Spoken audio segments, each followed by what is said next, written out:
everyone, I welcome you all for our course which is called as Deliver High Impact Presentation.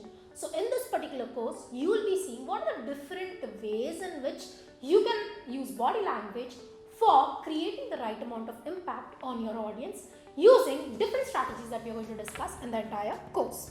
Before that, let's quickly see what are the objectives of the course. So, this course will help you to understand what are the different ways in which you can make your presentations very interesting and engaging for your audience so that they are there with you right from the start till the end. And whatever you teach is with them for a long period of time.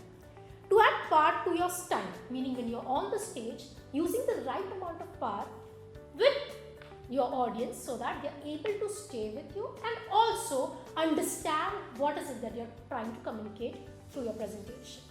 To impress your audience the way you deliver. So the different ways or strategies that you can use by using body language. Now, who all can enroll for the course? Pre-sales and sales team, meaning those people who are involved in the, not actively in the sales, but definitely who go and make the first presentation, may not be the ones who are closing the sales sheet, but they are there right in front of the client speaking about the product or services that you have for them to understand what is it that is your organization all about.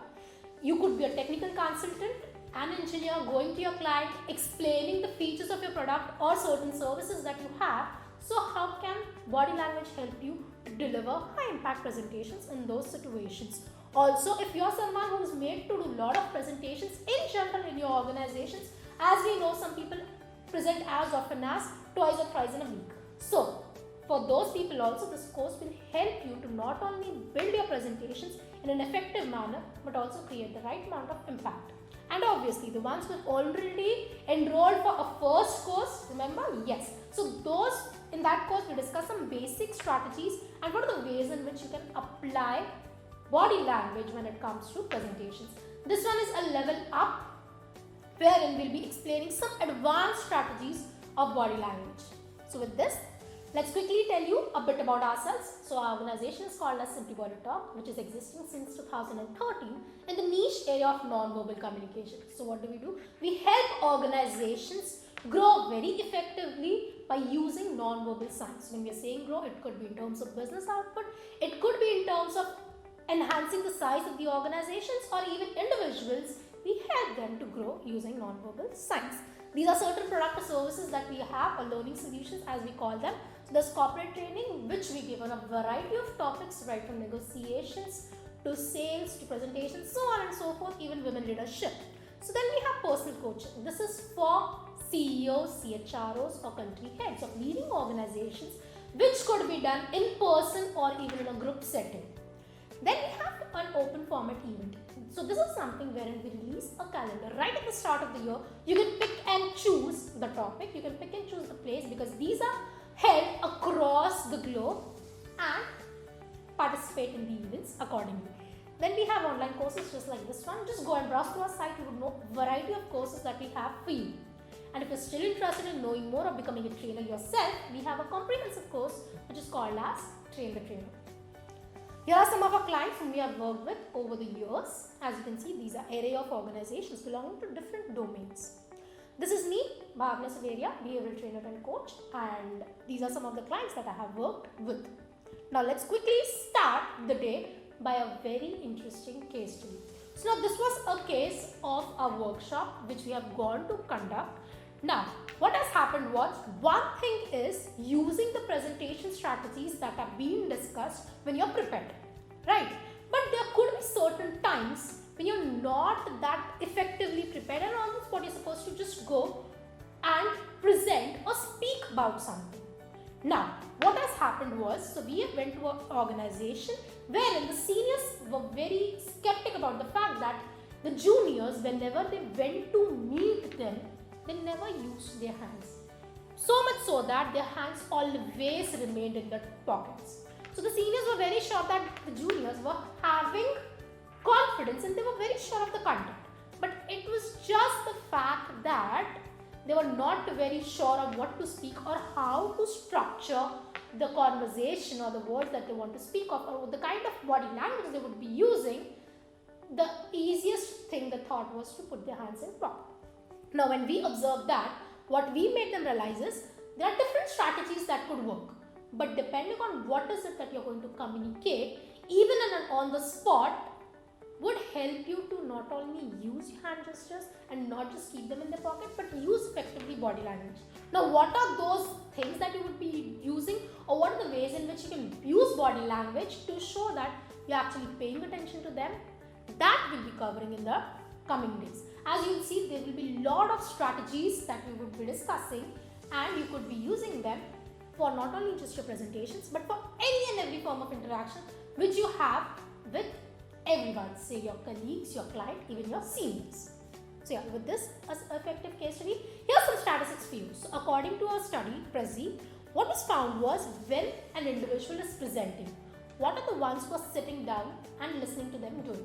So they found that when a co-worker is presenting, the other workers who are sitting just there observing as audience, of them 28% said that they were actually sending a text message to someone. 27 said that they were actually checking their emails, sending mails, having communications, and 70% said that they actually slept off. So now that tells us how effective it is for a presenter to show or use effective body language for communicating the way you want to. Why? Because if this is the percentage of people who are not at all interested in your presentation, then your message that you have prepared so nicely may not even reach them. So for doing so or avoiding to do so, we'll be discussing a lot of strategies in the coming days. Now, what all would you be able to do by the end of the course? Use body language effectively for not only showing or using the right amount of confidence, a bit of it which we have covered in the first course itself, if you remember, how to connect well with your audience, how to emphasize certain points. So you have content with you very nicely, but there could be certain points where you want their attention to be very badly. So how do you use body language for emphasizing your points? How to engage your audience so that they are not actually texting message or falling asleep, but they are listening to you very effectively. What are the ways in which they can retain what you have said even after you are done with your presentations, and using the right amount of empathy so that when you are stating certain examples, they understand the meaning behind those examples or stories that you use. So now with this, what are you going to get? There would be bite-sized learning, meaning there would be 8 video lessons for you, which are very short, not actually short, but full of tips. So what I would suggest is, as we discuss in any of our workshops, even in our coaching sessions, that whatever strategies that we discuss in one particular day, practice them for a week, then you move to the next course or the next day. Now, why that is essential? As we said that when we talk of presentation, we would be discussing a lot of strategies, but using them very effectively so that they become a natural part of you would take time. That's the reason. Start with one day, practice it throughout the week. Once you're done with the week, then you move to the second one. So practice these strategies every day so that they become a very natural part of you, so that when you're presenting in front of your audience, it is as good as your own natural way of presenting. Now, here is a quick overview of what we are going to cover throughout the course. The first one would be this one, adding style to presentations. What are the different ways in which you could do so? Then we move to certain basic hand gestures, moving on to some advanced hand gestures that you would be using when it comes to presentations. What is the role of feet? Or can feet actually play a role in not only creating an impact, but also emphasizing on your points? How do we use the stage? Because we have a stage in front of us. So what do we do with that? The different ways in which we can use voice when it comes to creating presentations. I'm sure you may have your list of, say, role models whom you have seen using voice very effectively. So even you would be able to do so in that particular day. Then we have a day when we would be discussing different leaders and what are the strategies that they use, or how do they tweak their body language depending on where they're presenting or whom they are presenting. And quickly we'll have a wrap-up day for you all. So, what are the giveaways that you're going to get? 8 video lessons, picture and video case studies that you would be using anytime and everywhere that you have. Then there would be an application assignment also, which we would be giving. If you finish it up and send to us, we'll be giving you feedback. Then there would be a lot of quizzes as well. Fill it and send us. And that's not all. We'll be also getting a day-wise detailed agenda for you to refer what we have covered in what particular day. So, what are we going to do? Whatever we discuss, these steps are going to remain universal, meaning the meaning of these gestures would remain exactly the same regardless of the place, geographical location, country, city, or even age or gender. That's the reason we have included lots of personalities. As you will be seeing throughout the course, we have used different people belonging to different places on the world so that you know exactly how body language looks like on them. So, with this, we bring an end to the day. In the next one, we'll be seeing what are the various ways in which we can show different hand gestures, some basic ones but very effective ones. See you then.